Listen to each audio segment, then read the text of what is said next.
Madame la commissaire générale du Salon, mesdames et messieurs, c'est bien sûr pour moi un plaisir tout à fait particulier d'être pour la première fois en tant que ministre de l'écologie, du développement durable et de l'énergie au Salon Pollutech Horizon 2013. Et je m'engage d'ailleurs ici même à bien sûr assister à l'édition qui aura lieu l'an prochain à Lyon.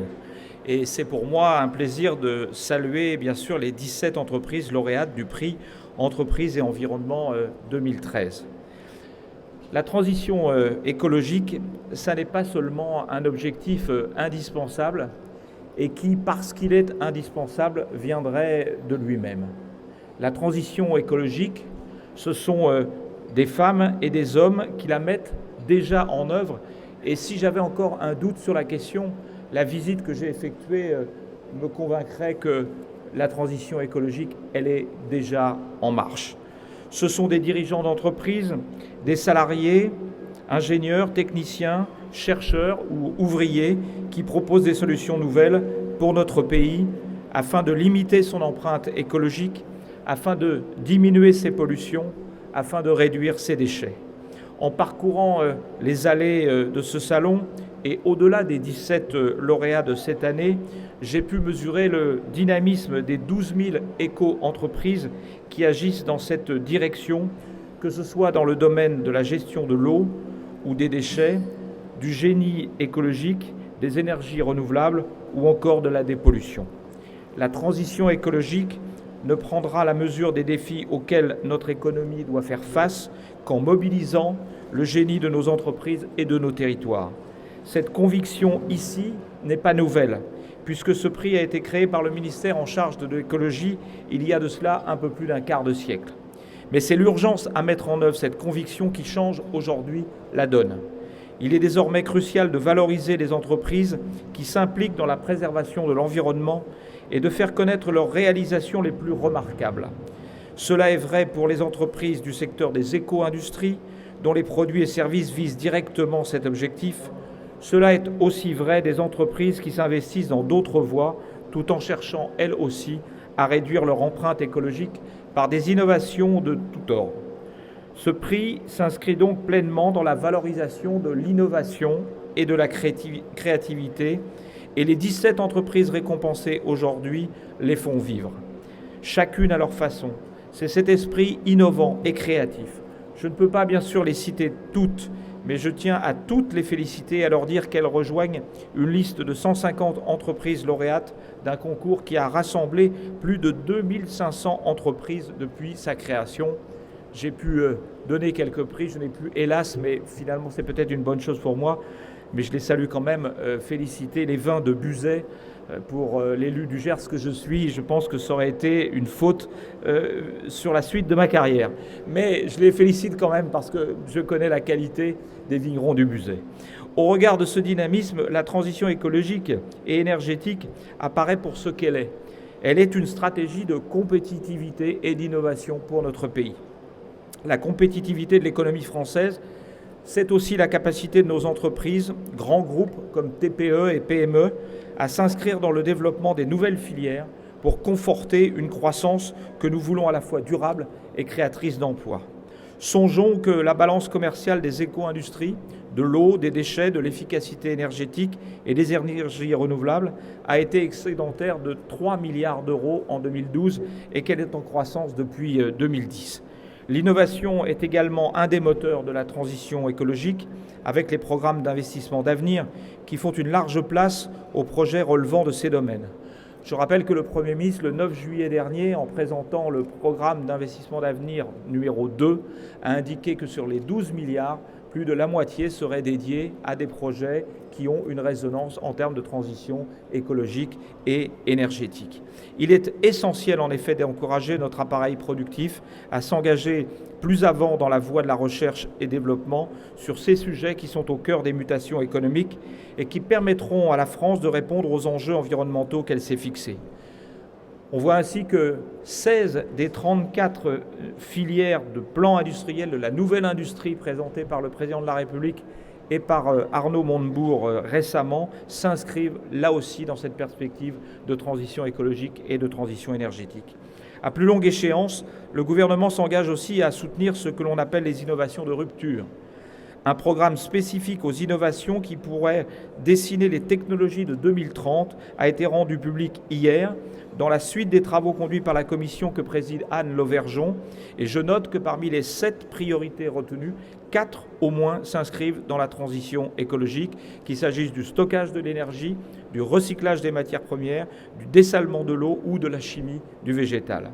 Mais la transition écologique et énergétique, mesdames et messieurs, ce n'est pas seulement une orientation pour développer les filières d'avenir, c'est aussi une perspective transversale pour contribuer au redressement de notre économie en rendant nos entreprises plus compétitives.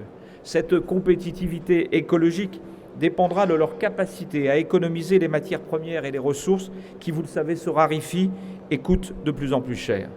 Le défi de l'économie circulaire que l'on vient de célébrer est bien de pouvoir construire un nouveau modèle économique dans les territoires, alliant compétitivité des entreprises et préservation de l'environnement. C'est pourquoi le prix Entreprises et Environnement s'est enrichi cette année d'une 5e catégorie, et je m'en félicite, dédiée précisément à l'économie circulaire.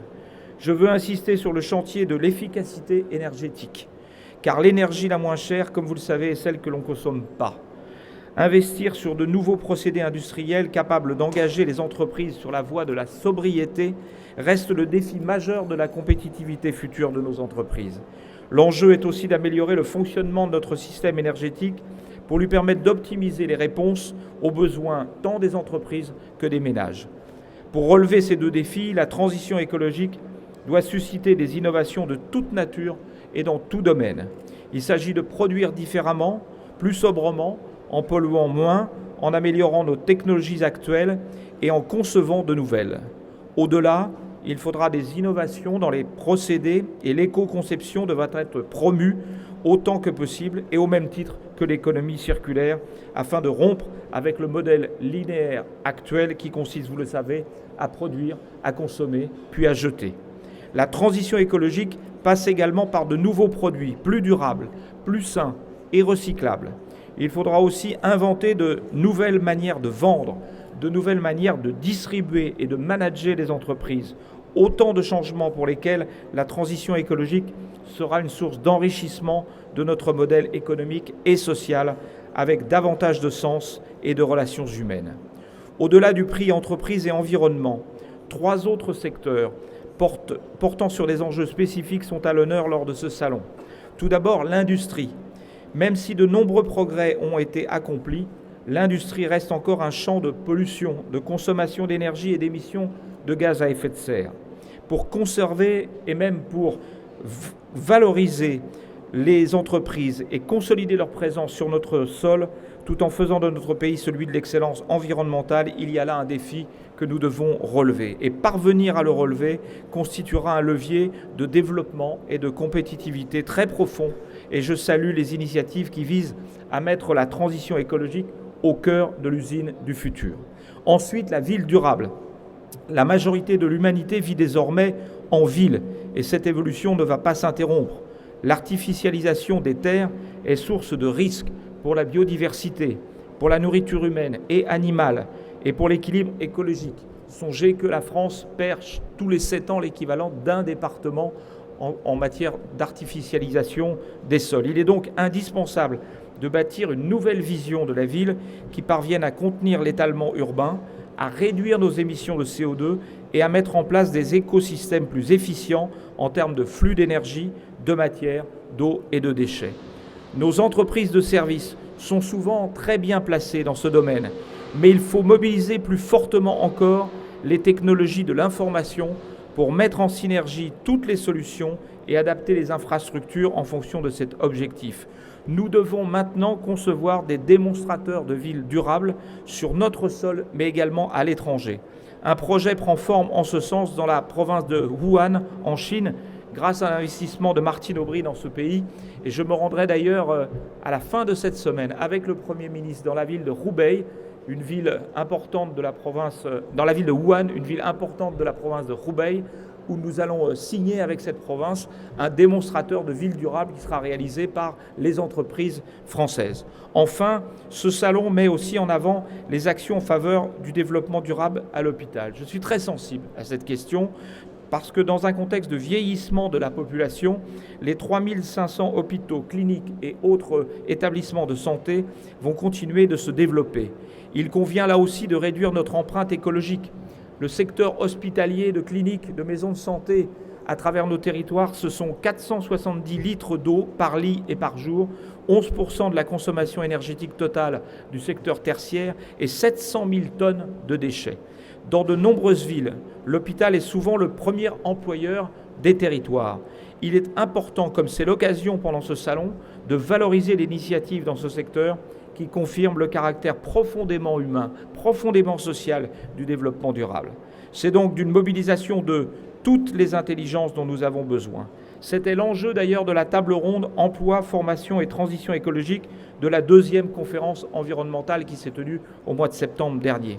Nous travaillons d'ailleurs en étroite collaboration avec le ministère du Travail, les ministères de l'Éducation, le ministère de l'Enseignement supérieur, les organisations professionnelles, les partenaires sociaux, les régions, pour que les compétences nécessaires à ces défis soient bien disponibles et adaptées en France et pour que cette perspective soit également profitable à la jeunesse de notre pays.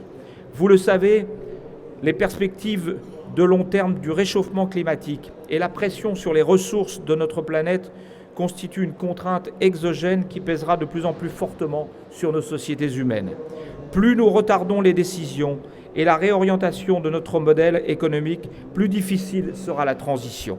Le rôle du gouvernement, mon rôle comme ministre de l'écologie, du développement durable et de l'énergie, est de faire intégrer cet horizon de long terme et cet impératif dans l'agenda quotidien des acteurs économiques et des citoyens. Mais cette tâche, je ne peux la réussir qu'avec vous. La mise en mouvement de l'ensemble de la société et des acteurs économiques au service de la transition écologique dépendra aussi de votre implication, de votre mobilisation, de votre créativité, de l'innovation des entreprises et des éco-industries. Car l'intérêt environnemental des produits et services que vous défendez, en favorisant la préservation, la gestion, voire l'amélioration de nos ressources naturelles, ne fait pas de doute. En augmentant le contenu de notre économie en emplois industriels non délocalisables, en stimulant les interactions entre recherche et développement, nous pouvons bâtir les fondements d'une économie plus durable et plus redistributive. Je souhaite donc une longue vie au prix environnement et entreprises, car en matière d'innovation environnementale, il ne s'agit pas de s'arrêter en chemin, mais d'amplifier et d'accélérer nos efforts. Mesdames et messieurs, continuez donc à imaginer, continuez à innover, continuez à développer et vous pourrez compter sur moi et sur tout le gouvernement pour vous soutenir en toutes circonstances. Je vous remercie.